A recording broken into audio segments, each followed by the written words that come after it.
नमस्कार, कैसे हो आप लोग। आई होप आप सभी लोग स्वस्थ होंगे, बढ़िया से अपनी पढ़ाई कर रहे होंगे। आज की इस क्लास में हम तटीय मैदान वाले इलाके से शुरू करने वाले हैं, बट वेट, ध्यान से सुनो। देखो, पहली चीज तो ये बच्चों कि हम बहुत डिटेल में अभी तक पढ़ते हुए आए थे प्रायद्वीपीय भारत के अलग अलग एरियाज के बारे में, पेनिनसुलर इंडिया के अलग अलग एरियाज के बारे में। ठीक है, अब यहां ध्यान से देखो, इसमें कुछ सेक्शंस हैं, जैसे सदर्न हिल कॉम्प्लेक्स, दक्षिण भारत की पहाड़ियां। इसमें जो है अनाईमुडी की पहाड़ी, पालनी की पहाड़ी और इलायची की पहाड़ी आती है। यह हमने नहीं देखा है। साथ ही मैंने आपको जो है कुछ पहाड़ियों के बारे में काठियावाड़ के एरिया में बताया था, कुछ पहाड़ियों के बारे में मैंने आपको दक्कन के पठार पर बताया था। उन पहाड़ियों का जिक्र अभी तक हमने नहीं करा है। अब यहां ध्यान से सुनो, ये सारी पहाड़ियां जब मैं आपको तटीय मैदान बता रहा हूंगा उस समय पर मैं इसमें इंक्लूड करूंगा। अब आपके दिमाग में प्रश्न आएगा कि यहां क्यों नहीं, क्यों हम अलग टॉपिक में इसे देख रहे हैं। उसका कारण है, मेक इट श्योर कि यह रिस्पेक्टिवली पूछा जाता है, कंपैरिजन में पूछा जाता है। आपसे पूछ लिया जाएगा कि कलसूबाई की जो पहाड़ी आपने देखी वो हरिश्चंद्र की पहाड़ी के उत्तर में आती है, दक्षिण में आती है। आपसे पूछ लिया जाएगा कि कच्छ रण के एरिया में जो क्षेत्र है, मान लीजिए मांडवी बीच है, यह आता है, अभी हम कुछ समय में चर्चा करेंगे इसके बारे में। यह बीच, इसके नीचे आने वाली बारदा की पहाड़ियां, ये कौन सा पूर्व में है, कौन सा पश्चिम में है। बारदा की पहाड़ी या गिरनार की पहाड़ी या गिर की पहाड़ी या मांडव की पहाड़ी, ये चार पहाड़ियां मेनली जो है वो काठियावाड़ के एरिया में आती हैं। इसका कंपैरिजन पूछ लिया जाएगा मांडवी बीच के साथ। ये होता है minute things, this is called approach for UPSC. अब इस टाइप की जो माइन्यूट चीजें ना, उसको उसी के स्थान पर ही समझाया जा सकता है। अब बाई चांस मैं आपको काठियावाड़ पढ़ाते हुए चार पहाड़ियां बता दूं कि भाई मांडव की पहाड़ी, गिरनार की पहाड़ी, गिर की पहाड़ी और एक बारदा की पहाड़ी, ये यहां पर आता है। अब दूसरी चीज के बारे में अभी तक आपको बैकग्राउंड से पता नहीं है कि कच्छ रण के एरिया में कौन कौन से जो प्लेसेस हैं इंपॉर्टेंट है, कहां पर कोरल ब्लीचिंग हो चुकी है, कहां पर कच्छ में थोड़ी मात्रा में जो है वो मैंग्रोव का भी विस्तार है, ये प्लेसेस कहां है, इनका एनालिसिस क्या है और ये कैसे दूसरे क्षेत्र से इनका कंपैरिजन होता है। अब ये सारी चीजें जब तक नहीं पता है, इस चीज को जान लेने से कोई खास हमें यू कैन से के क्वेश्चंस में असिस्टेंस नहीं मिलने वाला। सो फॉर दैट पर्पसेस हमें थोड़ा सा इसे रोकना पड़ेगा। और अभी जो हम अगला टॉपिक स्टार्ट करेंगे विच इज क्या, तटीय मैदान, उसमें मैं ऐसा कंपैरिजन आपको बताऊंगा। मुझे चार पहाड़ी बताने में, उसे लोकेट करने में लेस देन 10 सेकंड्स का समय लगेगा। मैं बहुत आसानी से आपको बता सकता हूं कि भाई ये देखो, ये हमारा जो है वो प्रायद्वीपीय भारत वाला हिस्सा है। यहां पर आपको कुछ इस तरीके से जो है ये कुछ पहाड़ियां दिखती हैं। ये पहाड़ी जो है वो अनाईमुंडी की पहाड़ी है, इस तरीके से यहां देखिएगा, इस तरीके से अनाईमुंडी की पहाड़ियां हैं। ये पालनी की पहाड़ी है और यहां पर जो है वो इलायची की पहाड़ियां हैं। ये कुछ पहाड़ियां हैं, ये इसकी मार्किंग है। अनाईमुंडी की सबसे ऊंची चोटी, अनाईमुंडी सबसे ऊंची चोटी है अन्नामलाई हिल्स की, जो प्रायद्वीपीय भारत की सबसे ऊंची चोटी है। ये लीजिए, मैं अगर शॉर्ट में अगर आपको बताना चाहूं तो इस तरीके से आप इसे कर सकते हो दैट ये पोर्शन, ये अन्नामलाई है, अन्नामलाई की पहाड़ियां। ये पोर्शन कहलाता है पालनी की पहाड़ियां, पालनी हिल्स। और ये जो है ये कहलाता है इलायची की पहाड़ियां या कार्डमम हिल्स, कार्डमम हिल्स। अब ये पहाड़ियां हैं और इसी में हम जो है वो कंपैरिजन कर लें कि ये पहाड़ी अकेले तमिलनाडु में आती है, ये तमिलनाडु में आएगी। ये जो दो पहाड़ियां हैं, ये अन्नामलाई और कार्डमम यानी कि इलायची, ये आती है केरला और तमिलनाडु दोनों के बीच में, केरला प्लस तमिलनाडु। और ये भी जो है वो केरला प्लस तमिलनाडु इसमें आती है। अब इस कंपैरिजन के बाद हम अगला स्टेप ये ले सकते हैं कि भाई यहीं पर आप जान लीजिए कि जो अन्नामलाई पहाड़ी है इसकी सबसे ऊंची चोटी है अनाईमुंडी, और ये जो अनाईमुंडी है ये पूरे प्रायद्वीपीय भारत की सबसे ऊंची चोटी है, सबसे ऊंची चोटी है, हाईएस्ट पीक है पेनिनसुलर इंडिया की। अब यहीं पर अगर आप यहीं याद करना चाहते हैं तो इसे याद कर लें, बाकी मैं इसे डिटेल में आगे और तटीय मैदान में बताऊंगा कि आप याद कर सकते हो कि जो अन्नामलाई है, जो हाईएस्ट पीक है, इसके पास आपको कोडाईकोलन हिल स्टेशन मिलेगा, एक आपको फेमस हिल स्टेशन मिलेगा। एंड सेकेंडली आपको यहां पर एक और इंपॉर्टेंट चीज मिलती है which is a national park. याद रखना, इसका नाम था top slip national park, top slip national park. अभी के समय बदलकर इसका नाम कर दिया गया है Indira Gandhi national park, Indira Gandhi national park. एक नेशनल पार्क हो गया, कोडाईगुलन एक हिल स्टेशन हो गया, सबसे ऊंची चोटी हो गई, कुछ पहाड़ियां हो गई। इस पहाड़ियों का महत्व आप लोग बहुत ज्यादा डिटेल में बच्चों पढ़ने वाले हो इन केस ऑफ इंडिया की जलवायु, भारत की जलवायु के बारे में जब आप डिटेल में पढ़ोगे तो आप इसके बारे में जानकारी प्राप्त करोगे। ठीक है, पालनी की पहाड़ी, कार्डमम की पहाड़ी और अनामलाई की पहाड़ियां जो है वो मिलकर एक वाइटल रोल प्ले करती हैं, एक बहुत इंपॉर्टेंट रोल प्ले करती हैं भारत की जलवायु में।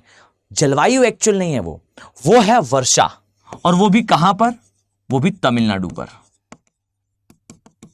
ठीक, मैं आपको बहुत डिटेल में समझाऊंगा कि कैसे सिर्फ इन पहाड़ियों की लोकेशन के कारण प्रायद्वीपीय भारत के राज्यों के बीच में एक जो है वो डिबेट, एक जो है वो यू कैन से एक रेस स्टार्ट हो चुकी है।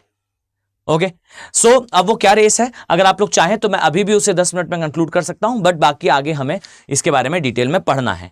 शॉर्ट में अगर मैं आपको बताऊं तो याद रखिएगा कि तमिलनाडु जो है लगातार शुगर केन का प्रोडक्शन बढ़ा रहा है। शुगर केन का मतलब है गन्ने का प्रोडक्शन। 5 मिनट के अंदर इसे समझो, आने वाले समय में मेंस पॉइंट ऑफ व्यू से ये एकदम इंपॉर्टेंट हॉट टॉपिक होने वाला है। देखिए हो क्या रहा है कि तमिलनाडु में साल में ज्यादातर समय वर्षा हो पाती है, खासकर उसके तटीय क्षेत्र में। आप जलवायु वगैरह में पढ़ोगे कि लौटता हुआ मानसून और आता हुआ मानसून। आते हुए मानसून के केस में यहां पर है एक गैप जिसे कहा जाता है पालघाट गैप, पालघाट गैप। अब होता क्या है, पालघाट गैप से जो है वो मानसून की पवनें इस प्रकार से निकलती हैं और तमिलनाडु के एरिया, बेंगलोर के एरिया में बारिश करा देती हैं। तो आते हुए मानसून से भी तमिलनाडु के कुछ पोर्शन में बारिश तो हो ही जाती है, साथ ही लौटता हुआ मानसून इसके कोरोमंडल तट पर बारिश कराता है। अब इससे होता यह है कि तमिलनाडु में साल में एक सिग्निफिकेंट टाइम बारिश होती है। यह वर्षा प्रमोट करती है धान अर्थात पैडी के उत्पादन को। अब धान का उत्पादन तमिलनाडु में ज्यादा होता है, बढ़िया चल रहा था, लेकिन तमिलनाडु से हमें भी प्रोडक्शन करना है किसका, शुगर केन का, मतलब गन्ने का। अब गन्ने का जो मेजर मिल्स हैं वो है उत्तर प्रदेश में, और उत्तर प्रदेश के आसपास के इलाके बड़े स्तर पर गन्ने का उत्पादन करते हैं। शुगर केन मिल्स जो है वो मतलब गन्ने की जो मिल हैं वो जो है उत्तर प्रदेश में स्थापित हैं। लेकिन इनके साथ एक समस्या है, साल भर गन्ने का उत्पादन यूपी या आसपास के क्षेत्र में होता नहीं है, इसलिए ये शुगर मिल्स जो है साल में 6 महीने बंद रहती हैं और 6 महीने ये काम करती हैं। इससे इन शुगर मिल्स को जिस समय गन्ना मिलता है तो बहुत अधिक मात्रा में मिल जाता है, और जब नहीं मिलता है तो ये बंद रहती हैं। इससे बहुत ज्यादा प्रॉफिट अर्न नहीं कर पाती। नाउ तमिलनाडु गवर्नमेंट सेज कि हम ऐसी स्कीम लाएंगे कि हमारे जो फार्मर्स हैं वो साल भर गन्ने का उत्पादन कर पाए। अब जब साल भर गन्ने का उत्पादन होगा तो शुगर मिल्स को साल भर इनपुट मिलेगा, प्रॉफिट मैक्सिमाइजेशन होगा। इसलिए शुगर मिल्स जो है वो लगातार अट्रैक्ट हो रही थी तमिलनाडु के साइड। तमिलनाडु गवर्नमेंट ने इसके लिए जो है सब्सिडीज देना और ये सब देना भी स्टार्ट कर दिया। अब तमिलनाडु गवर्नमेंट जब लगातार सब्सिडीज देगी और प्रमोट करेगी शुगर मिल्स के ओनर्स को कि वो तमिलनाडु आकर अपने शुगर मिल्स लगाएं, तो इससे नुकसान किसका होगा, इससे नुकसान होगा यूपी का। ना यूपी गवर्नमेंट इसको रोकने के लिए लगातार फिर गन्ने के प्रोडक्शन को बढ़ाने के लिए और शुगर मिल्स के जो मालिक हैं उन्हें जो है वो प्रिविलेज देने के लिए जो है वो ट्राई करेंगी। इससे दो राज्यों के बीच में, यूपी और तमिलनाडु के बीच में एक टसल स्टार्ट हो जाएगी, जहां तमिलनाडु लगातार जो है वो प्रयास करेगा कि शुगर मिल्स जो है ज्यादा से ज्यादा तमिलनाडु में स्थापित हों, और कहीं ना कहीं यूपी इस बात के लिए ट्राई करेगा कि उसके पास शुगर मिल्स रुकें और ज्यादा से ज्यादा उसके राज्य में जो है शुगर केन का प्रोडक्शन हो। अब ये जो रेस है ये स्टार्ट हो जाती है। यहां रिमार्केबल ये है कि गवर्नमेंट ऑफ इंडिया जो है हर बार चाहेगी कि जो रिसोर्सेस हैं वो बेस्ट यूटिलाइज हो। अगर हम ये चाहते हैं कि भारत की एक बड़ी जनसंख्या जो है वो कृषि से हटे, वो उद्योग वगैरह करे, द ब्रूटल रियलिटी इज कि भारत की सबसे बड़ी समस्या यह है कि भारत की जो 80% आबादी है, चलिए थोड़ा डेटा स्पेसिफिक हो जाए तो रफली अराउंड 70% जो आबादी है वो एग्रीकल्चरल प्रैक्टिसेस में या तो डायरेक्टली इन्वॉल्व है, नहीं तो इनडायरेक्टली। अब भारत की 70% जनसंख्या अगर एग्रीकल्चर में, इस डेटा स्पेसिफिक नहीं है, आप इकोनॉमिक्स में से पढ़ते हो, मैं पहले बता दूं, नहीं तो आप कमेंट सेक्शन पे जो है वो शुरू हो जाओ कि नहीं सर डेटा में तो 63 लिखा था या 64 लिखा था। मैं ब्रॉडर सेंस में डेटा की बात कर रहा हूं कि रफली अराउंड 70% आबादी जो है डायरेक्टली नहीं तो इनडायरेक्टली। भाई कोई व्यक्ति जो है खेती हर एरिया में अगर मशीनरी का कोई काम कर रहा है और वो मशीनरी जो एग्रीकल्चर के सेक्टर में ही यूज होती है और वो अनऑर्गेनाइज्ड मैनर में है, तो हम कह सकते हैं इनडायरेक्टली उसकी जो आजीविका है वो कहीं ना कहीं कृषिगत गतिविधियों से लिप्त है। सो मेक इट श्योर कि डायरेक्टली इनडायरेक्टली हमारी 70% जो आबादी है आज भी वो कृषिगत गतिविधियों पर निर्भर है, और कृषि का हमारी जीडीपी में योगदान जो है वो रफली अराउंड 15% के आसपास है। अब आप सोच कर देखो कि देश की सबसे बड़ी विडंबना क्या है, what is the major contradiction with the nation, कि भारत में जितना पैसा है, मान लीजिए भारत एक घर है, उस घर में अगर 100 रुपए कमाए जाते हैं तो 100 में से 15 रुपए उस घर के जो है वो 70% मेंबर मिलकर कमाते हैं, और उस घर का जो आय है उसका 85% जो पार्ट है वो किसे मिलता है, केवल और केवल 30% लोगों को। सो द रियलिटी इज कि भारत के अंदर समस्या यह नहीं है कि भारत गरीब है।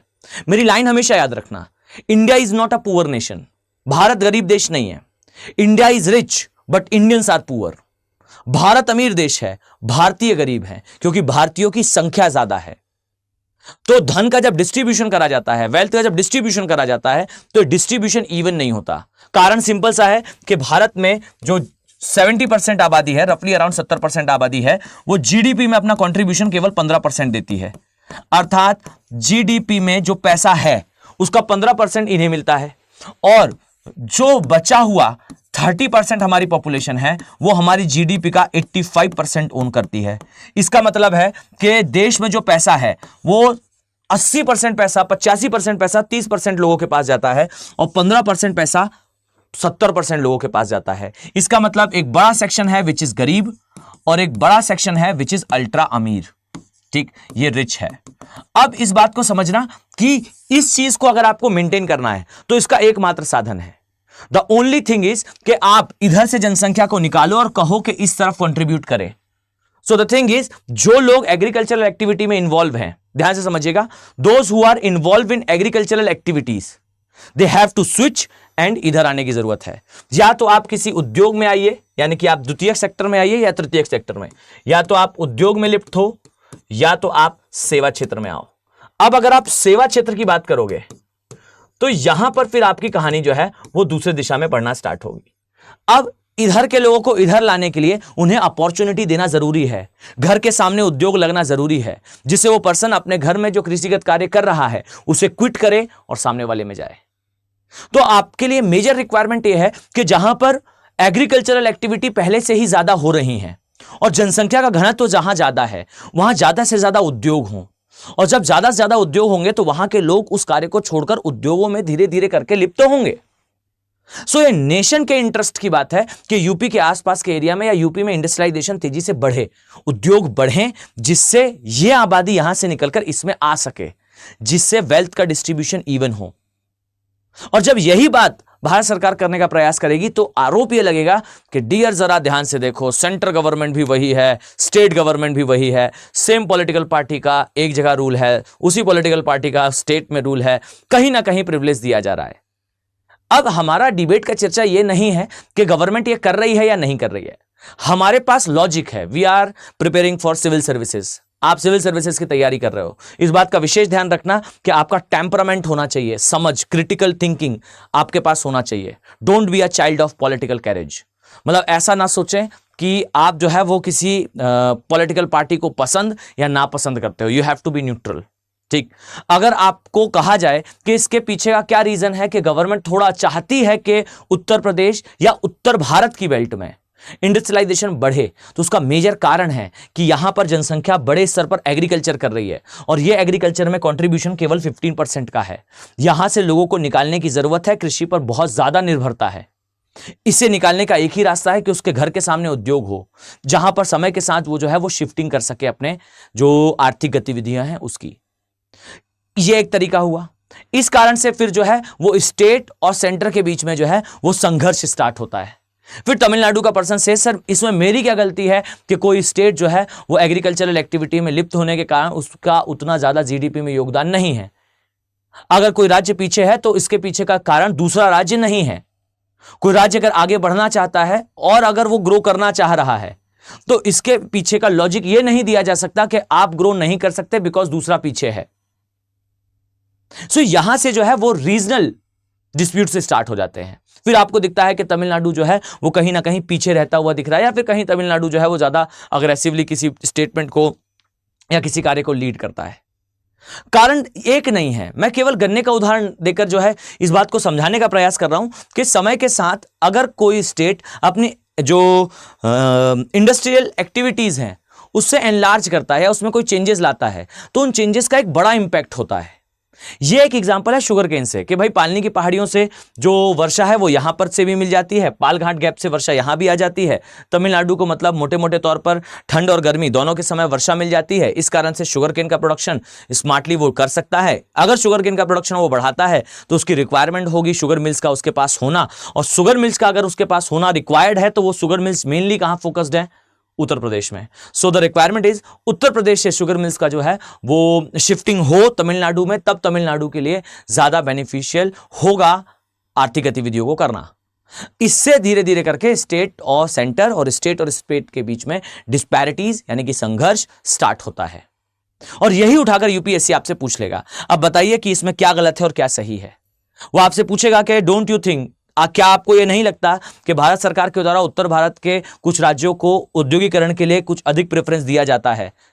या फिर वो आपसे पूछ लेंगे कि क्या कारण है कि हमारे दक्षिण भारतीय राज्यों में खासकर वे राज्य जो भाषाई आधार पर स्थापित हुए थे वह मुख्य धारा की राजनीति से अपने आप को संतुलित नहीं पाते?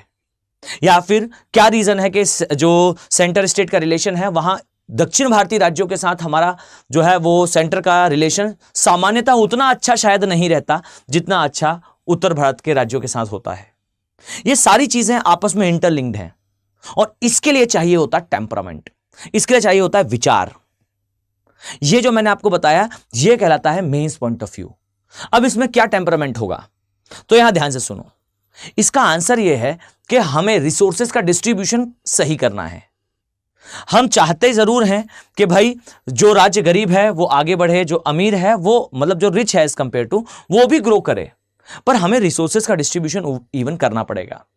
अब अगर आप यूपी के लिए या उत्तर भारतीय राज्यों के लिए शुगर मिल का ऑप्शन ओपन कर रहे हो तो आपको इस बात का ध्यान रखना है कि अगर कोई दूसरा राज्य भी इसमें कंपटीशन में आना चाहता है तो हमें उसे भी पर्याप्त अवसर मिले, उसे भी पर्याप्त अवसर दिए जाएं। अब इसके लिए आप क्या कर सकते हो?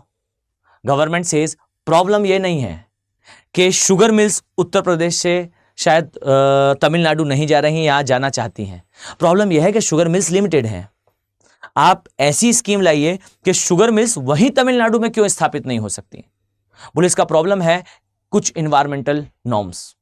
उन इन्वायरमेंटल नॉर्म्स के कारण जो है वो लाइसेंस जल्दी उन्हें जो है वो इशू नहीं होता। गवर्नमेंट सेज कोई दिक्कत नहीं है, आप कह रहे हो कि लाइसेंस आपको चाहिए है, हम रिलैक्सेशन दे देंगे। सेंट्रल गवर्नमेंट ने जो है वो रिलैक्सेशन निकाला। दे सेज कि अगर सब्सिडी में किसी उद्योग को जो है वो प्रेफरेंस दिया जाता है तो उसे कुछ लाइसेंस की प्रक्रिया में भी जो है वो साधारणीकरण का जो है सुविधा मिल जाएगी। उन्हें जल्दी ही कुछ मिल्स की स्थापना के लिए, कुछ इंडस्ट्रीज की स्थापना के लिए जो है वो जल्दी परमिशन दे दी जाएंगी। लाइसेंस प्रणाली में जो है वो उदारीकरण करा जाएगा, और इसका इनडायरेक्टली फायदा किसको मिलेगा? इनडायरेक्टली फायदा उन लोगों को मिलेगा जो शायद तमिलनाडु के अंदर जो है शुगर मिल स्थापित करना चाहते हैं। सो ये कहलाता है मध्यम मार्ग। दिस इज कॉल्ड कि आप जो है वो रादर देन डिस्प्यूट को एक्सलरेट करो, उसे बढ़ाओ, आप बीच का रास्ता निकाल सकते हो। अगर शुगर मिल्स की डिमांड है तमिलनाडु को तो क्यों नहीं दिया जा सकता? बिल्कुल दिया जा सकता है। जरूरी थोड़ी है कि उत्तर प्रदेश से ही शुगर मिल्स को निकालकर तमिलनाडु भेजा जाए। हम ऐसे नॉर्म्स बना सकते हैं जिससे तमिलनाडु के अंदर जो है वो वहां पर रहने वाला उद्यमी ही, वहां पर रहने वाला एंटरप्रेन्योर ही उद्योग लगा सके। Story complete. So make sure कि आपके पास वो टेम्परामेंट हो। और बच्चों ये जो मैं आपको बता रहा हूं ये कोई एक दिन का करंट अफेयर नहीं है, ये तो सीक्वेंस ऑफ इवेंट्स हैं। जब आप उसके बारे में पढ़ते रहते हो, आप जागरूक रहते हो और उसके बारे में जानते रहते हो कि हाँ भाई ऐसी एक्स नामक चीज होती है, फिर वाई नामक चीज होती है, तो इससे आप अपने आप को अपडेट रखते हो और फिर सीक्वेंस ऑफ इवेंट को आप एक बार में एक सिलसिले से समझ लेते हो। नहीं पढ़ पाए हो तो कोई दिक्कत नहीं है, हर एक टॉपिक का अपना एक मेंस पॉइंट ऑफ व्यू होता है। मैं उस मेंस पॉइंट ऑफ व्यू को जो है वो क्लास में डिस्कस करता रहूंगा। फाइन। सो हमारा जो नेक्स्ट टॉपिक है इज भारत का तटीय मैदान। इसे इंग्लिश में कहते हैं coastal plain of India. Coastal plain of India. चलो बच्चों अब यहां जरा ध्यान से सुनना। रफली अराउंड 30 से 35 मिनट्स में मैं आपको वो बातें बताने वाला हूं जो बातें आपने इस टॉपिक के बारे में, इस सब्जेक्ट के बारे में सामान्य तौर पर, मतलब इन अ जनरल मैनर आपने इसके बारे में नहीं सुना या नहीं पढ़ा होगा। ठीक, तो रफली अराउंड 30 मिनट्स तक आप लोग मेरी बात बिल्कुल ध्यान से सुनोगे। कोशिश करना कि इस दौरान आप कुछ चीजें लिखो ना, केवल उस बात को सुनो और समझो। ठीक, मतलब चीजों को कंसेप्चुअलाइज करें और याद करने का उसे प्रयास करें। देखिए, सबसे पहली बात तो दिस इज कॉल्ड हमारा प्रायद्वीपीय भारत, यह है हमारा पेनिनसुलर इंडिया। जरा ध्यान से देखिए तो इस पोर्शन में आपको इस तरीके से दिखाई देगा हमारा पूर्वी तटीय मैदान, माफ कीजिएगा ये तो पश्चिमी तटीय मैदान है, ये पश्चिमी तटीय मैदान है, और इस तरीके से यहां आपको दिखाई देगा हमारा पूर्वी तटीय मैदान। एक बात नोटिस करने वाली है यार कि आपको जो हमारा पश्चिमी तटीय मैदान है इसकी चौड़ाई कम दिखती है। अभी मेरे डायग्राम तो ज्यादा दिख रही है, लेकिन ऐसे सामान्य तौर पर जरा मैं इसे ठीक कर दूं, अदरवाइज आप बाद में कंफ्यूज होंगे। ठीक, हमारा जो पश्चिमी तटीय मैदान है इसकी जो चौड़ाई है अपेक्षाकृत कम है। ठीक, यहां पर आपको इसकी जो चौड़ाई है ये अपेक्षाकृत कम दिखाई देगी, ये थोड़ा सा पतला है, और इसका कारण जल्दी से मुझे कमेंट सेक्शन पे बताने का प्रयास करिए। आप लोग जो लाइव में कमेंट करते हैं मैं उसे भी देखता रहता हूं जब तक मेरी क्लास स्टार्ट नहीं होती।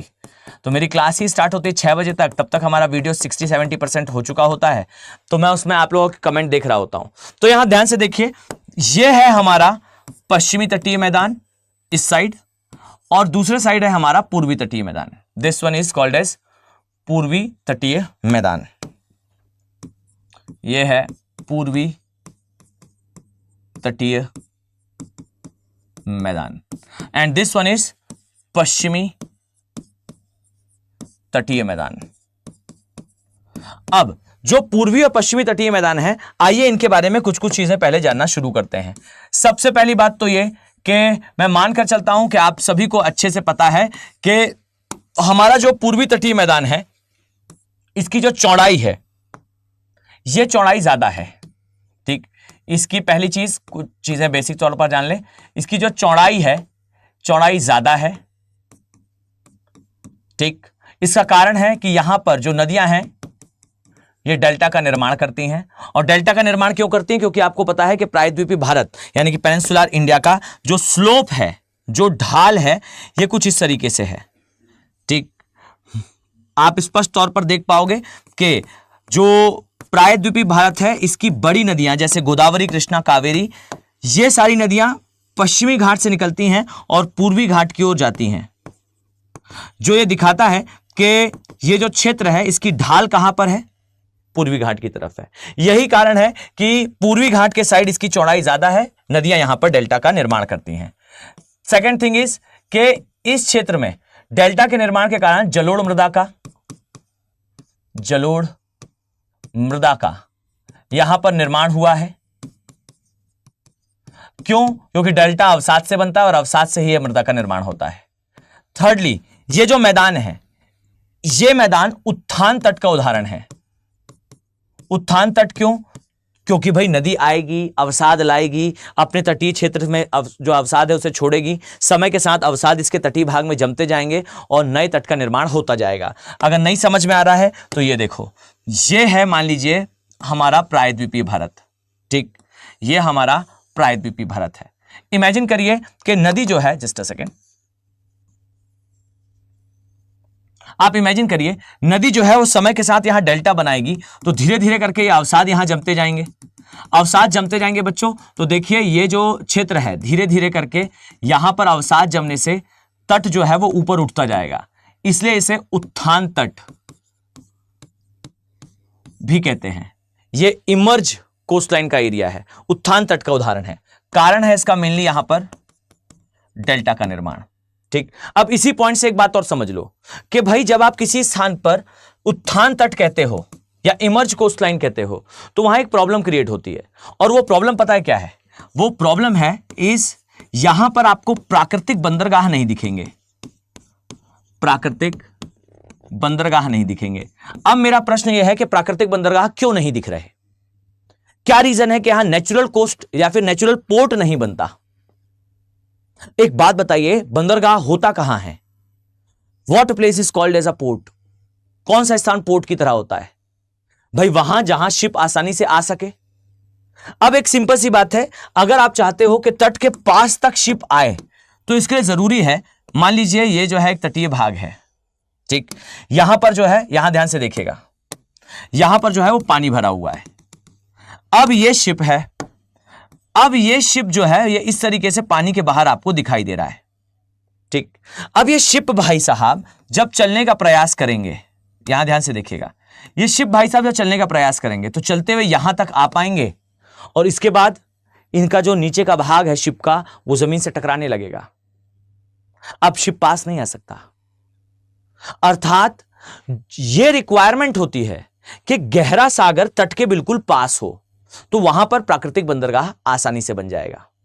अब यहां देखिए, यहां पर उत्थान तट होने के कारण, इस स्थान पर उत्थान तट होने के कारण जो शिप है वो ज्यादा करीब तक नहीं आ पाता, इसलिए यहां पर प्राकृतिक बंदरगाह बनाना बड़ा कठिन है।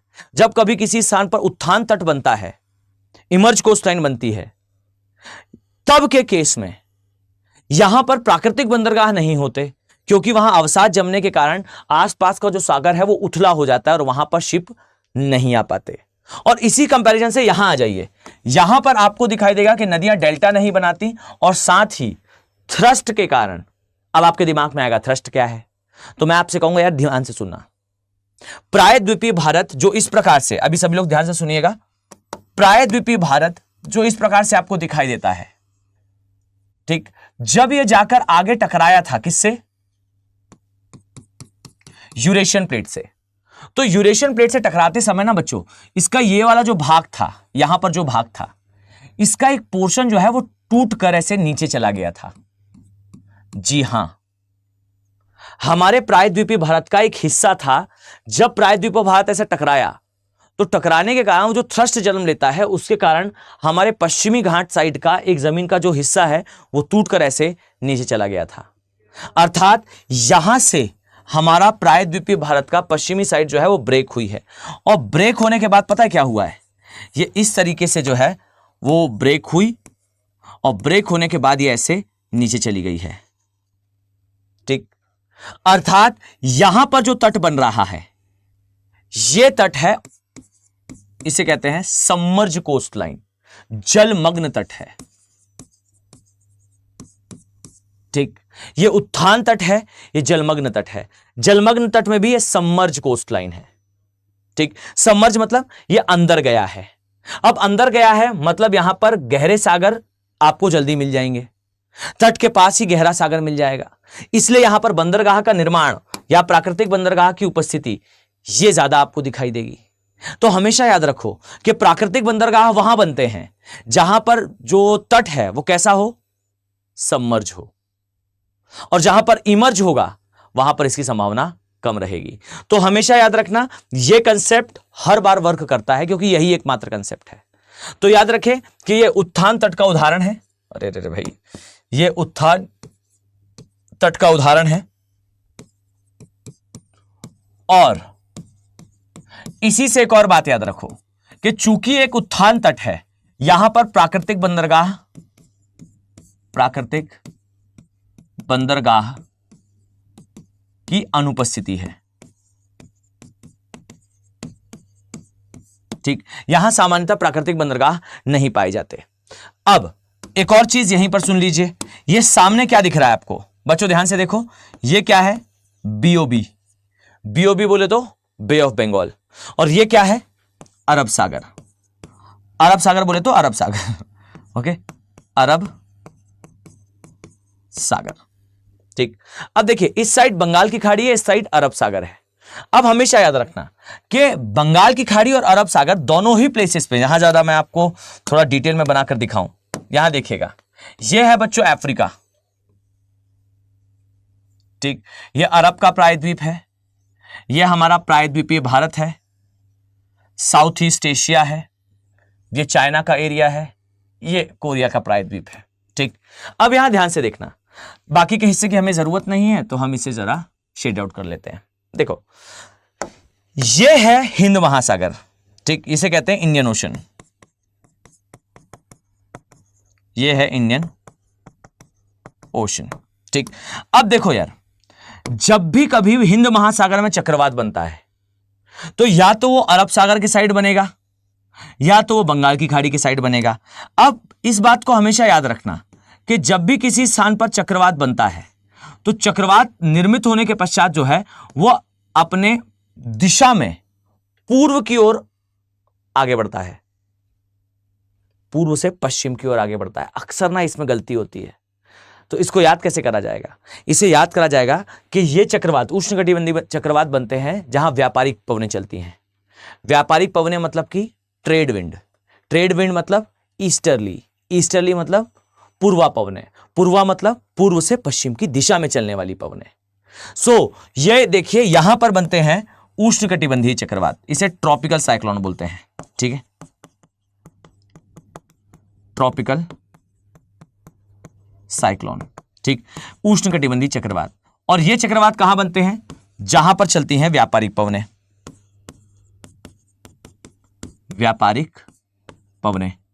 और व्यापारिक पवनें जहां चलती हैं हमेशा याद रखो कि ये व्यापारिक पवनें पूर्व से पश्चिम की दिशा में चलती हैं, पूर्व से पश्चिम की दिशा में चलती हैं। और जब भी कोई पवन पूर्व से पश्चिम की दिशा में चलेगी तो ये जो है वो चक्रवात को भी इसी दिशा में लेकर जाएगी। और अब देखिए जरा, यहां पर एक चक्रवात बना, चक्रवात बनने के बाद वो इस दिशा में जा रहा है, मतलब वो किसे हिट करेगा? हमारे पूर्वी घाट को हिट करेगा। तो हमारा जो पूर्वी घाट है वो किससे प्रभावित होगा? चक्रवात से। और वहीं अरब सागर में बनने वाला जो चक्रवात है ये इससे दूर जाएगा और दूर जाकर ये किसे हिट करेगा? गल्फ कंट्रीज को। तो हमारा जो पश्चिमी घाट है वो सेफ रहेगा। तो हमेशा याद रखिए कि ये जो आपको दिखाई दे रहा है दैट अरब सागर और बंगाल की खाड़ी, इनमें से बंगाल की खाड़ी में बनने वाले चक्रवात ज्यादा हिट करते हैं किसे? हमारे पूर्वी घाट को।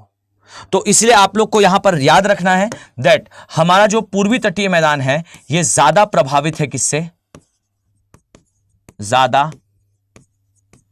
प्रभावित होता है चक्रवातों से। ठीक है, चक्रवातों से ज्यादा प्रभावित है। ठीक, अब जरा यहां से मैं दूसरा वॉर डोर ओपन करने वाला हूं। क्या है ये? तो यहां ध्यान से सुनना। अगर ना आपको समझ में आ गया ये बात तो आप ना जिस स्थान पर बैठे हैं आप हल्का हल्का मुस्कुराना स्टार्ट कर देंगे। क्यों? तो आप ये समझ जाओगे कि कितनी ब्यूटीफुल होती है नेचर, कितनी शक्तिशाली और कितनी वैज्ञानिक होती है नेचर। प्रकृति सभी चीजों को बहुत ज्यादा चेक कर कर क्रिएट करती है। जिस प्रकृति ने यह बनाया कि बंगाल की खाड़ी में जन्म लेने वाला चक्रवात हमारे पूर्वी घाट में प्रलयकारी प्रभाव देगा, कैटास्ट्रॉफिक इफेक्ट देगा, उसी नेचर ने इस स्थान को इन चक्रवातों से बनाने के लिए, इन चक्रवातों से एक्चुअली बचाने के लिए यहां एक मैकेनिज्म एस्टैब्लिश करा था। दिक्कत पता है क्या है बच्चों? दिक्कत यह है कि फिर हम आए और हमने उस प्रकृति का ही विनाश कर दिया। यही रीजन है कि वो चीजें जो हमें इन चक्रवातों से, इन प्रलयकारी चक्रवातों से बचा सकती थी, वो चीजें बचाने के लिए उस जमीन में जिंदा ही नहीं रही। मैं बात कर रहा हूं मैंग्रोव्स की। कैसे आता है अब यहां ध्यान से देखिए। ओके, जरा मैं कंपैरिजन, जो चीजें मैंने यहां लिखी हैं वो चीजें मैं यहां इस पश्चिमी घाट के बारे में भी लिख दूं। जैसे यहां ध्यान से देखिएगा, पश्चिमी घाट इसकी चौड़ाई कम है, ठीक, इसकी जो चौड़ाई है यह अपेक्षाकृत कम है। कारण यहां पर नदियां जो है वो डेल्टा का निर्माण नहीं करती, और डेल्टा का निर्माण नहीं करती इसलिए यहां जो मृदा का प्रकार है, मृदा का प्रकार है ये अलग है। और कौन सा है? तो अभी से कुछ समय पहले ही मैंने आपको बताया था कि जो हवा है भारत में, खासकर वो हवा जो भारत में मानसून लाती है, दक्षिण पश्चिम की दिशा से प्रवेश करती है। फाइन, अभी से कुछ समय के लिए रुक जाइएगा, मैं बहुत डिटेल में आपको समझाऊंगा कि भारत में जो मानसून है ये दक्षिण पश्चिम की दिशा से प्रवेश करता है। कोरियोलिस बल के प्रभाव में जो मानसून है वो दक्षिण पश्चिम की दिशा से आता है, और ये जो दक्षिण पश्चिम की दिशा है जहां से ये प्रवेश करता है उस स्थान पर ये सबसे ज्यादा वर्षा कॉज करता है। और जिस स्थान पर ज्यादा वर्षा होती है हमेशा याद रखना कि उस स्थान की जो मृदा है, उस स्थान की जो मिट्टी है, उसमें सॉइल लीचिंग के कारण, मृदा के निक्षालन के कारण उसके सारे पोषक तत्व जो जल में है उसमें घुल जाते हैं और घुलने के बाद वहां से विस्थापित हो जाते हैं। So any area which is affected by heavy rainfall will face formation of a different kind of soil which is nothing but laterite soil. वह कोई भी क्षेत्र जो अत्यधिक वर्षा से प्रभावित रहता है, वह क्षेत्र समय के साथ मृदा के निक्षालन से अपने पोषक तत्वों को खो देता है, और वो जो मृदा है वो कोई भी हो, वो समय के साथ लेटराइट मृदा में चेंज हो जाती है. सो द रियलिटी इज कि इस क्षेत्र में मृदा का प्रकार जो है वो लेटराइट मृदा का प्रकार है. लेटराइट मृदा का मतलब है ये ऐसी मृदा है जो अत्यधिक वर्षा के कारण निर्मित होती है. बहुत ज्यादा बारिश के कारण इस प्रकार की मृदा का निर्माण होता है. सेकेंडली, याद रखो कि ये जो तट है, जैसा मैंने बताया कि ये तट जो है वो सबमर्ज कोस्ट लाइन या जलमग्न तट का उदाहरण है. जलमग्न तट का ये उदाहरण है. क्यों उदाहरण है, मैंने बता दिया कि प्रायद्वीपीय भारत के उत्तर पूर्व की प्रवाह के कारण जब यह हिस्सा टकराया तो इसका पीछे वाला हिस्सा टूटकर पानी के अंदर चला गया है, इसलिए यहां पर जलमग्न तट का निर्माण हुआ है. जब भी कहीं पर जलमग्न तट होता है तो वहां पर किसका निर्माण होता है बच्चों? वहां पर आसानी से निर्माण हो सकता है प्राकृतिक बंदरगाहों का. क्यों? क्योंकि यह हिस्सा टूटकर पानी के अंदर गया है, मतलब जो तटीय हिस्सा है वो जल्दी ही गहरा हो जाता है. इस कारण से यहां पर प्राकृतिक बंदरगाहों का निर्माण होता है. यहां पर इजीली जो है वो प्राकृतिक बंदरगाह का निर्माण आप कर सकते हो. इसके अलावा जो ये हिस्सा है, अर्थात हमारा पश्चिमी घाट का जो हिस्सा है, ये ज्यादा प्रभावित नहीं होता चक्रवातों से. ये अपेक्षाकृत चक्रवातों से कम प्रभावित होता है. लेकिन इन दोनों ही चीजों के अपवाद हैं. जैसे मैंने कहा कि जो पश्चिमी घाट है ये जो है ये जलमग्न तट का उदाहरण है, लेकिन इसके दो अपवाद हैं. केरल का तट उत्थान तट है, गुजरात का तट उत्थान तट है. अब आप कहोगे उत्थान तट कैसे हो गया? तो मैं आपसे कहूंगा याद करो वो दिन जब मैंने आपको बताया था कि जिस समय भारत में अलेक्जेंडर का आगमन हुआ था, उस समय पर एक हिस्सा इसका ब्रेक होकर भूकंप के कारण समय के साथ ऊपर आया था. याद करिए, मैंने आपको बताया था shocking connection between mythology and geography. हमने देखा कि द्वारिका का एरिया जो है एक समय पर पूरी तरह से जलमग्न हुआ था और री इमर्ज हुआ था अगेन. पूरा कच्छ का एरिया जो है वो आज के समय सफेद मरुस्थल कहलाता है, व्हाइट डेजर्ट कहलाता है. लेकिन इसके व्हाइट डेजर्ट होने का मेन रीजन ये है कि यह हिस्सा पहले पानी के अंदर था और समय के साथ ये वापस इमर्ज हुआ है. सो द रियलिटी इज कि ये एरिया दोबारा इमर्ज हुआ है, मतलब ये इमर्ज कोस्ट लाइन है. गुजरात का एरिया उत्थान तट है और केरल का एरिया उत्थान तट है. ये इसके अपवाद हैं. मैं आगे इसकी डिटेलिंग करूंगा तो वहां आपको बताऊंगा. बाकी यहां पर भी मैं इसे लिख देता हूं कि गुजरात तथा जो केरल का एरिया है ये इसके अपवाद हैं, ये इसके एक्सेप्शंस हैं. ये जलमग्न तट नहीं, उत्थान तट है. यहां पर एक और अपवाद गुजरात वाला एरिया ही है. गुजरात के तट पर कभी कभार चक्रवात आ जाते हैं. पर अब आप कहोगे ठीक है सर, आपने इसका आंसर तो दे दिया. मान लिया कि भाई गुजरात का एरिया जो है द्वीपीय क्षेत्र था, पहले पानी के अंदर था, ये ऊपर आया है, इसलिए आप कह रहे हो कि ये एरिया जो है वो उत्थान तट है. लेकिन अब एक बात बताओ, आपने जो बताया था अभी कि जो चक्रवात हैं, ठीक, ये देखिए आपने हमें बताया कि जो चक्रवात हैं ये निर्मित होने के बाद व्यापारिक पवनों के प्रभाव में पूर्व की दिशा से पश्चिम की दिशा की ओर जाते हैं. तो एक बात बताओ, अरब सागर में बनने वाला चक्रवात कैसे हिट कर जाएगा गुजरात को? क्या व्यापारिक पवनों ने चलने की दिशा बदल ली? व्यापारिक पवनों के दिशा बदल लेने से क्या ऐसा हुआ है? नो. रियलिटी पता है क्या है? रियलिटी यह है कि इतना सभी को पता होता है, यूपीएससी इसका अपवाद पूछता है. हमेशा याद रखना कि व्यापारिक पवनों के प्रभाव में जो चक्रवात हैं ये पूर्व से पश्चिम की दिशा में तो चलते हैं, लेकिन हमेशा उत्तर की दिशा में मोड़ लेते हुए.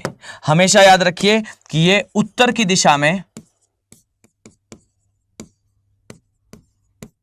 मोड़ लेते हुए चलते हैं. अब ये उत्तर की दिशा में मोड़ के कारण क्या होता है? तो एक्चुअल में चक्रवात हमें लगता है कि ऐसे मूव कर रहा है, पर सच बात तो यह है कि ये चक्रवात जो है वो कुछ इस तरीके से मूव करता है। जस्ट अ सेकेंड,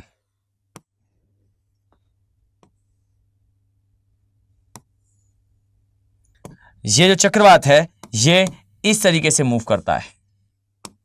मान लीजिए कोई चक्रवात यहां बना है, तो ये चक्रवात बनने के बाद जरा अब यहां ध्यान से देखिएगा, ये कैसे मूव करेगा। हमें लग रहा है ऐसे, बट ये ऐसे नहीं मूव करता, ये थोड़ा सा ऐसे मूव करता है। सो द रियलिटी इज के बंगाल की खाड़ी के निचले भाग में बने चक्रवात कई बार उत्तर की ओर मोड़ लेते हुए, बंगाल की खाड़ी का चक्रवात उत्तर की ओर मोड़ लेते हुए ये गुजरात में हिट करता है। तो याद रखना बच्चों कि हमारे पश्चिमी घाट में कभी चक्रवात नहीं आते, लेकिन ये चक्रवात जो बंगाल की खाड़ी में बनते हैं कई बार पूर्व की दिशा में चलते समय, बंगाल की खाड़ी के निचले भाग में यानी दक्षिणी भाग में जो बनते हैं, ये कई बार मोड़ लेते हुए ये हमारे पश्चिमी घाट के गुजरात वाले हिस्से को टच कर जाते हैं। क्रूशल चीज है, इंपॉर्टेंट चीज है, याद रखना क्या कि हमारे पश्चिमी घाट में कभी चक्रवात नहीं आता। अगर कभी देख लो कि आ गया है, इसका मतलब है कि वो बंगाल की खाड़ी के दक्षिणी भाग में बना होगा और उत्तर की ओर मोड़ लेते हुए बेचारा चल रहा था और चलते हुए जो है वो यहां आ गया। पॉइंट क्लियर है? ठीक से इस बात को अपने दिमाग में कंसेप्चुलाइज कर लेना, याद कर लेना, दिमाग में बैठा लेना, डायग्राम साथ में प्लॉट कर लेना। पीडीएफ है आपके पास, सारी क्लासेस की पीडीएफ विद इन 24 आवर्स वहां अपलोड हो जाती हैं और वहां से जो है इसे इजीली डाउनलोड कर पाओगे। तो हमारे जो तटीय मैदान है उसका जो ये वाला सेक्शन है ये जनरल इंट्रोडक्शन कहलाता है। अब मैं इसके बारे में कुछ और भी चीजें बताता हूं, आधे घंटे तक मेरी बात बिल्कुल ध्यान से सुनते रहिएगा, ठीक। मैं यहां पर इसकी वृक्ष से लेकर, वनस्पति से लेकर, एंडेमिक प्रजाति से लेकर सारे जीवों तक सब बताऊंगा आपको, ठीक। सिर्फ इतना कनेक्शन कि इस स्थान की ढाल किस ओर है, देखिए मैं आपको इसकी ढाल से कौन कौन से पॉइंट समझाता हूं, ठीक। डन, शुरू करें। देखो अब यहां सभी लोग ध्यान से देखना, जो प्रायद्वीपीय भारत है ये इस तरीके से आपको दिखाई पड़ता है, ठीक, इस तरीके से दिखाई देता है। प्रायद्वीपीय भारत की ढाल किस ओर दिख रही है आपको? पूर्व की ओर।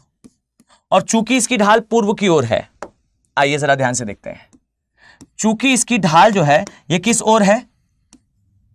पूर्व की ओर है, तो नदियां पूर्व की दिशा में डेल्टा बनाएंगी, ठीक। देखिए यहां मैं लिखता जा रहा हूं, जो नदियां हैं ये क्या करेंगी? नदियां पूर्वी दिशा में डेल्टा का निर्माण करेंगी, ठीक। अब जहां पर डेल्टा का निर्माण होगा डियर, वहां पर अवसाद ज्यादा होंगे, ठीक। अब यहां जरा ध्यान से सुनो, पहले मैं आपको समझा देता हूं फिर मैं बोर्ड पर नोट डाउन करूंगा, ध्यान से सुनना। अगर मैंने आपसे कहा कि नदी जो है वो पूर्व की दिशा में जाएगी, तो पूर्व की दिशा में वो डेल्टा बनाएगी। डेल्टा बनता है कब? जब नदी के अंदर अवसाद हो। तो अवसाद यानी कि sediment which is brought by reverse, ये उसे छोड़ेगी सागर के अंदर। जैसे ये सागर के अंदर छोड़ेगी तो सागर का पानी कैसा हो जाएगा? मटमैला। और जो तटीय भाग है वो कैसा हो जाएगा? वो हो जाएगा दलदलीय।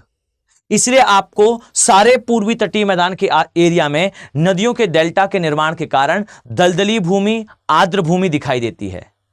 भारत की सबसे बड़ी और साउथ ईस्ट एशिया की सबसे बड़ी लगून झील चिल्का यहां दिखेगी, दूसरी सबसे बड़ी झील पुलिकट यहीं दिखेगी। साथ में यहां पर आपको डेल्टाई झीलें जैसे कोल्लेरू लेक यहीं दिखेगी। ये सारी जो है दलदली भूमि है। डन। इसका मतलब है सागर का पानी मटमैला, सागर का तट दलदलीय। अब इस स्थान पर सामान्य रूप से जो जीव हैं वो निवास करेंगे जो कि सरीसृप होंगे। जो वनस्पति होगी, आप एक बात पाओगे कि यहां सामान्य वनस्पति नहीं ग्रो हो सकती। क्यों नहीं हो सकती? क्योंकि जो स्थान दलदल होता है वहां चीजें सड़ रही होती हैं और सड़ने के कारण वहां पर कार्बन डाइऑक्साइड का स्तर ज्यादा होता है और इतनी ज्यादा कार्बन डाइऑक्साइड का स्तर होने पर जो सामान्य वनस्पतियां हैं वो दलदली भाग में ग्रो नहीं हो पाती। इसलिए यहां विशिष्ट प्रकार की वनस्पति ग्रो होगी। और कौन से विशिष्ट प्रकार की वनस्पति होगी? वो होगी मैंग्रोव। तो याद रखो कि जितने भी पूर्वी तटीय क्षेत्र हैं यहां आपको पानी का रंग, सागर के पानी का रंग मटमैला दिखता है, जो तटीय भाग है ये दलदली दिखता है और इस दलदली भूमि में एक विशेष प्रकार की वनस्पति उगती है और इस वनस्पति का नाम है मैंग्रोव वनस्पति।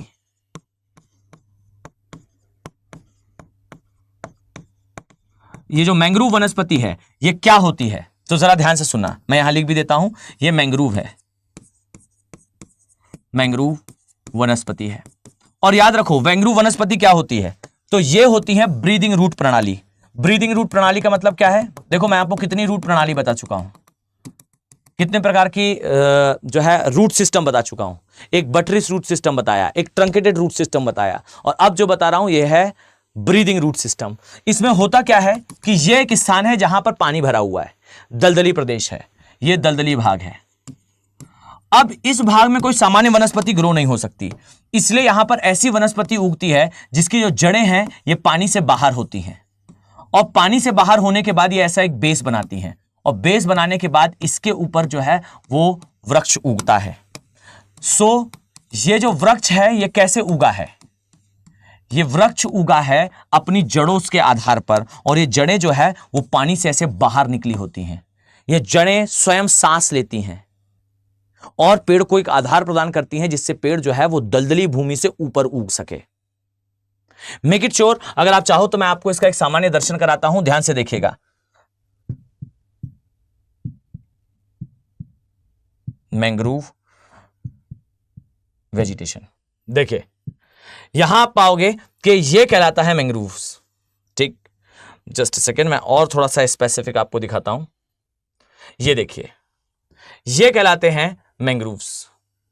मैंग्रोव एक्चुअली में क्या है, तो ये ऐसे पेड़ हैं जिनकी जड़ें देखिए बाहर निकली हुई हैं, यहां पूरे में से यहां तक पानी भर जाता है, और ये पेड़ फिर इसके ऊपर उगते हैं, इसके ऊपर जो है वो ग्रो करते हैं। और अगर मैं थोड़ा सा स्पेसिफिक दिखाऊं तो आप इससे बहुत अच्छे से समझ पाओगे। देखिए ये इसकी जड़ें हैं, और ये जड़ें इस पेड़ को ऐसे ऊपर उठाए हुए हैं। ये अत्यधिक सघन जड़ें होती हैं, और ये जो है ये एक दलदली भूमि में उगती है। Now you can see how beautiful the nature is.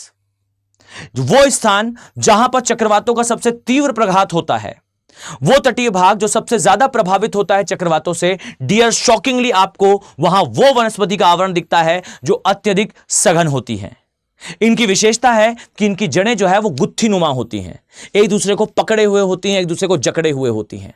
और ये जो जड़ें हैं, ये जो वृक्ष हैं, ये पूरे तटीय मैदान में यहां पर सघन रूप से उपस्थित हैं। और रियलिटी तो यह है कि चक्रवात के आने पर सबसे ज्यादा जो खतरा पानी के चढ़ने, तीव्र लहरों और तीव्र वेग से चलने वाली पवनों का होता है, ये मैंग्रोव्स इसके लिए एक नेचुरल क्लाइमेटिक बैरियर्स हैं, नेचुरल वेजिटेशन बैरियर्स हैं। जब इससे तीव्र वेग से तरंगे या लहरें टकराती हैं या हवाएं टकराती हैं, तो ये उनकी तीव्रता को 90% तक कम कर देता है। आप सोचकर देखिए, जिस प्रकृति ने यहां पर चक्रवात बनाया और उस चक्रवात को एक प्रकृति दी कि आप जाकर जो है वो तट से टकराएंगे, उसी प्रकृति ने होने वाले महाविनाश को रोकने के लिए इस क्षेत्र में मैंग्रोव नामक वनस्पति का निर्माण करा। और ये जो वनस्पति है ये इस क्षेत्र में एक सघन आवरण के रूप में उपस्थित थी, क्योंकि यह स्थान एक दलदली भूमि था, और दलदली भूमि में मैंग्रोव सामान्य रूप से उगता है। और याद रखो कि हम आए और हमने सारे मैंग्रोव काटे, काटने के बाद वहां दलदल साफ करा और सी फेसिंग फ्लैट बनाए। फिर चक्रवात आया, सी फेसिंग फ्लैट भी ले गया और आपको भी ले गया। उदाहरण, आप कोई भी चक्रवात ले लीजिए, लास्ट टाइम पे चक्रवात हिट करा सुपर साइक्लोन, अगर मैं नाम गलत नहीं हूं तो शायद यही चक्रवात था जिसने जो है वो हिट करा उड़ीसा को। नाम मुझे ध्यान नहीं है, पर एक चक्रवात आया था आज से 3 वर्ष पहले, उसने हिट करा उड़ीसा को, और उड़ीसा में किसी की मृत्यु नहीं हुई, क्योंकि उड़ीसा वो राज्य रहा जिसने अपने मैंग्रोव का संरक्षण करा। यूनाइटेड नेशन ने भी उड़ीसा को अप्रिशिएट करा। पर 4 लोग की मृत्यु हो गई आंध्र प्रदेश में, जबकि चक्रवात ने वहां हिट भी नहीं करा था। कारण पता है क्या है? आंध्र प्रदेश ने एकदम सिरे से अपने मैंग्रोव हटाए और उड़ीसा ने सिरे से अपने मैंग्रोव बचाए। एक मास डिस्ट्रक्शन और एक no destruction, mangrove.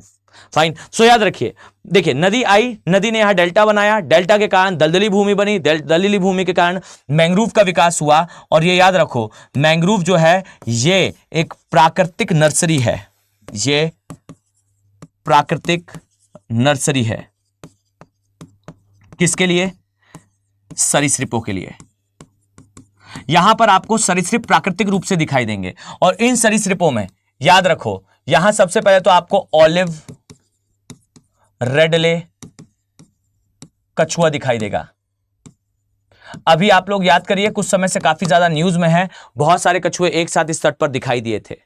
Olive ridley turtle दिखाई देंगे। क्यों दिखाई देंगे? क्योंकि ये टर्टल जो है वो आर्टिक सब आर्टिक के एरिया से आते हैं, भारत में आते हैं। भारत में ये अंडे देने के पर्पस से आते हैं, यानी कि ये कछुए भारत में आकर प्रवासन करते हैं और यहां पर एग लाइंग करते हैं, अंडों को देने का कार्य करते हैं। ये स्थान इनकी प्राकृतिक नर्सरी है। और यह भी याद रखिएगा, ऑलिव रेडले टर्टल जो है वो दुनिया का दूसरा सबसे छोटा कछुआ है, दूसरा सबसे छोटा टर्टल है।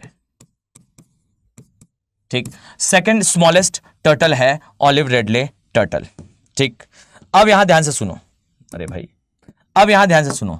नेक्स्ट स्टेटमेंट इज कि यहां पर आपको पृथ्वी का सबसे बड़ा जीवित मांसाहारी जीव दिखाई देगा और यह जीव है इंडियन जाइंट सॉल्ट वाटर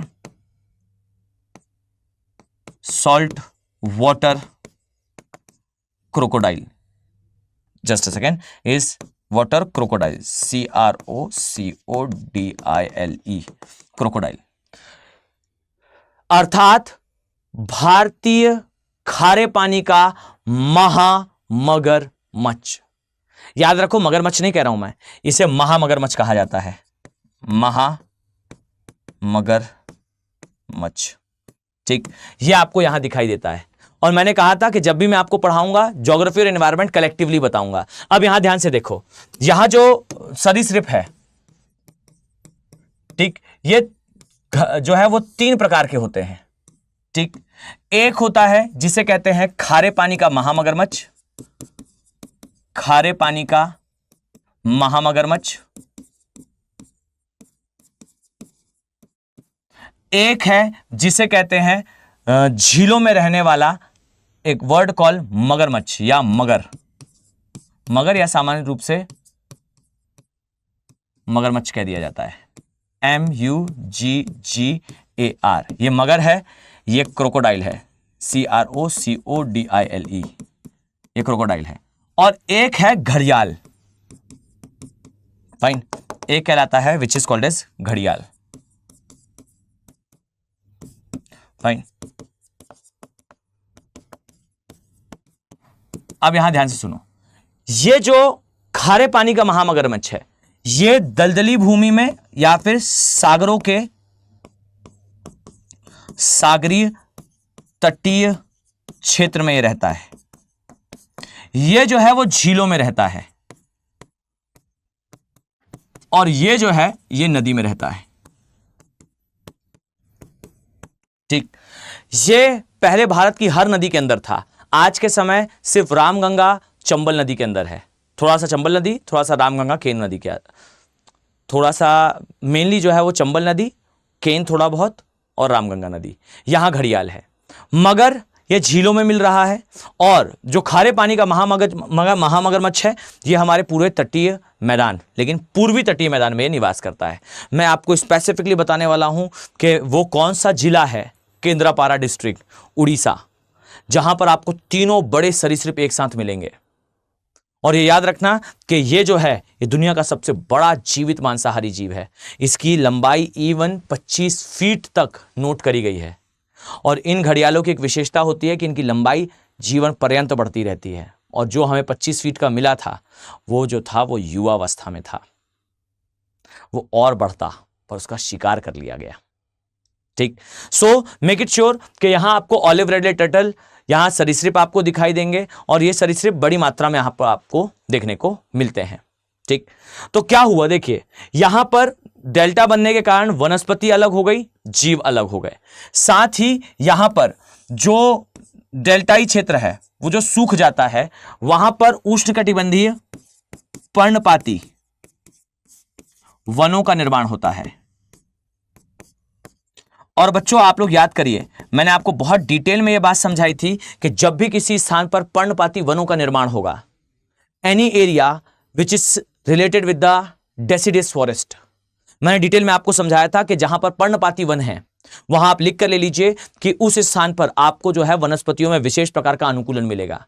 एक पर्णपाती वन के वृक्ष को बहुत अच्छे से पता है कि यहां पर गर्मी पड़ने पर वो अपने सारे पत्तियों का त्याग कर देगा, और पत्तों का त्याग करने पर सूखे हुए पत्ते जमीन पर पड़े होंगे, जिसे खाने के लिए वहां पर दीमक आएगी, यानी कि कीट पतंगे आएंगे, और जो कीट पतंगे वहां पर उस सूखे हुए पत्ते को खाने के लिए आए हैं वो बहुत आसानी से एक वृक्ष को नुकसान भी पहुंचा सकते हैं।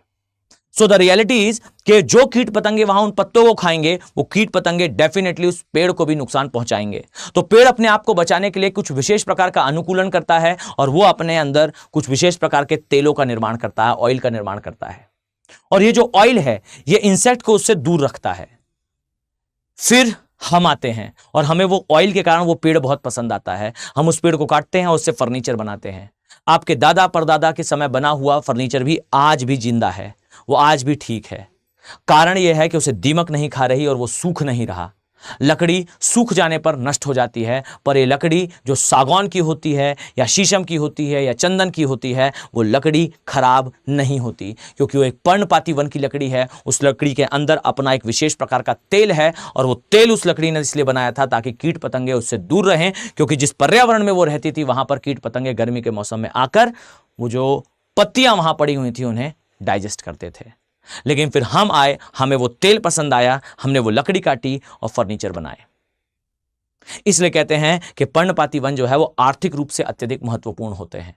और इसी से याद रखना कि यहां पर जो पर्णपाती वन पाए जाते हैं इसमें आपको पुष्पा मिलता है, बोले तो क्या, आपको यहां पर रेड सैंडल्सवुड मिलता है,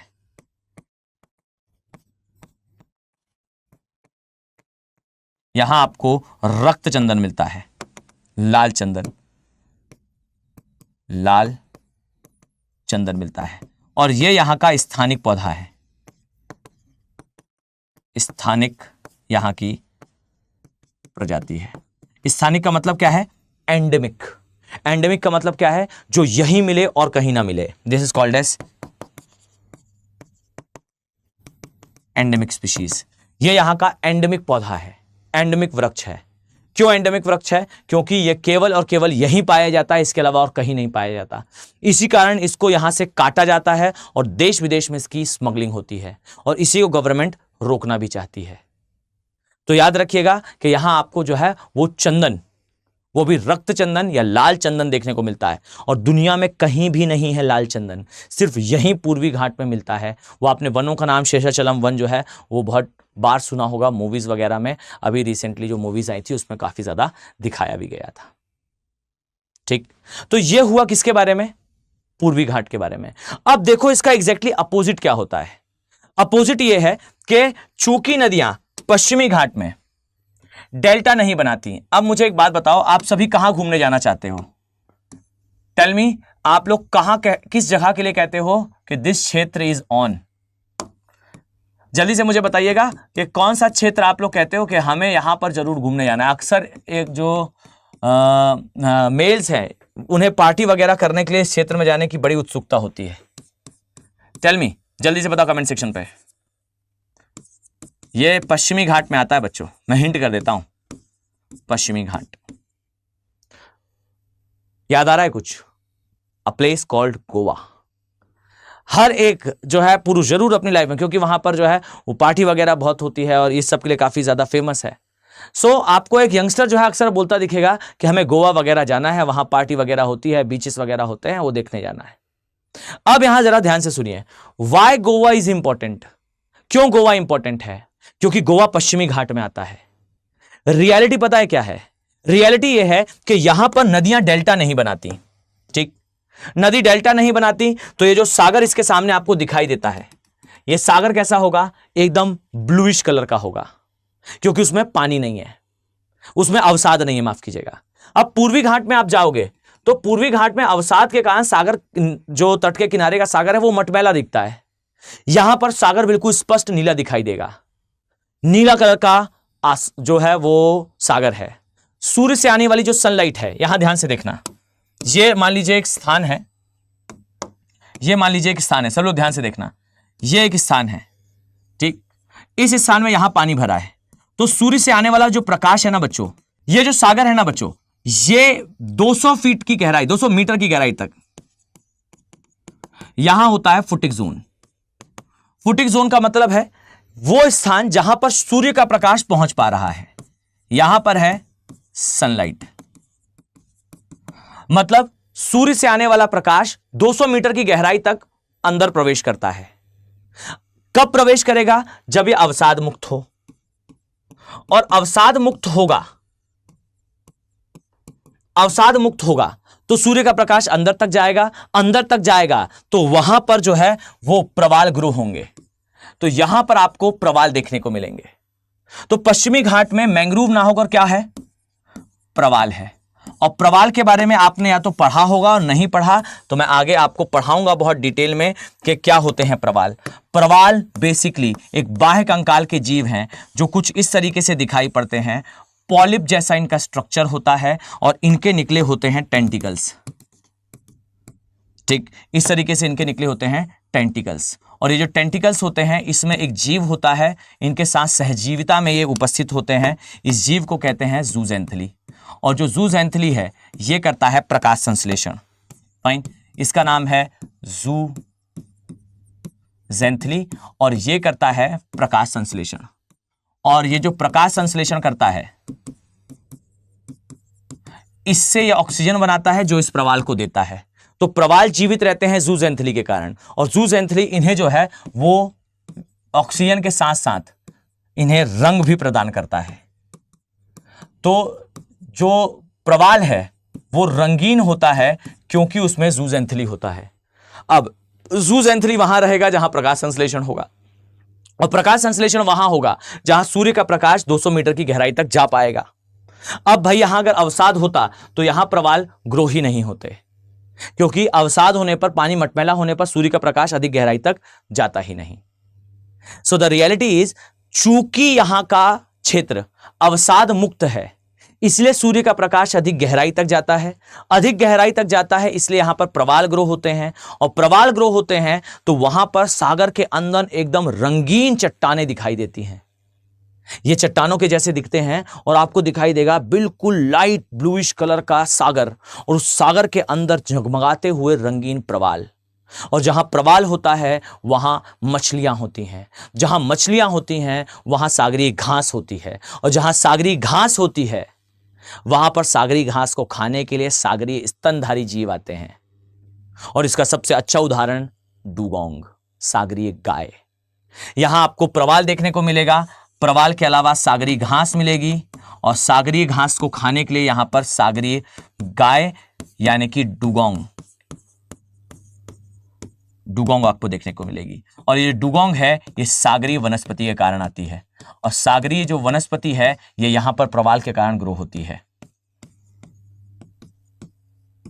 अब जरा ध्यान से देखिए, आप गोवा क्यों जाना चाहते हो? आप गोवा इसलिए जाना चाहते हो क्योंकि जब आप गोवा जाओगे तो आपको सामने दिखाई देगा एकदम नीला सागर, सागर के अंदर रंगीन प्रवाल, और रंगीन प्रवाल की जब मृत्यु होती है, ध्यान से सुनना, रंगीन प्रवाल की जब मृत्यु होगी तो प्रवाल क्या है?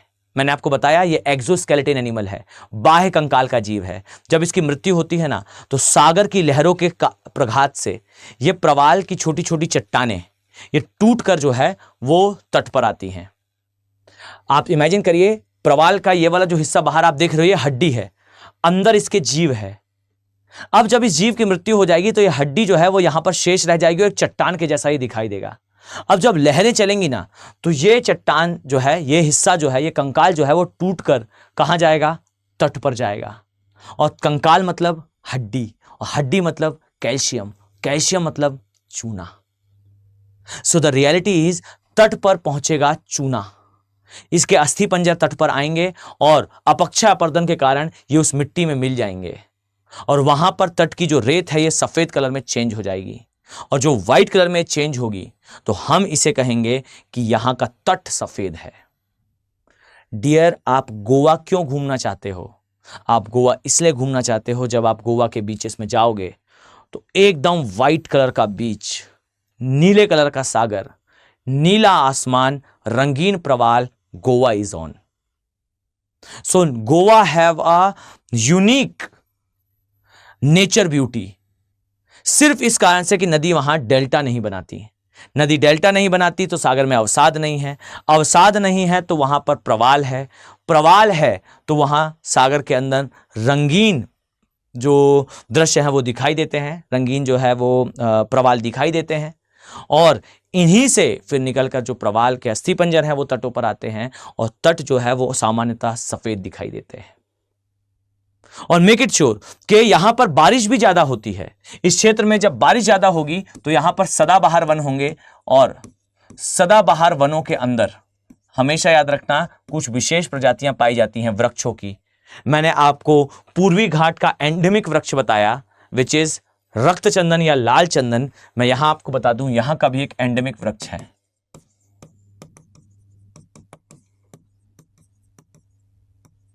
प्लांट है और इसका नाम है वाइल्ड ड्यूरिन. और वाइल्ड ड्यूरिन जो है एक बार आप सर्च करिएगा, वाइल्ड ड्यूरिन जो है वो कटहल के जैसा दिखाई देता है.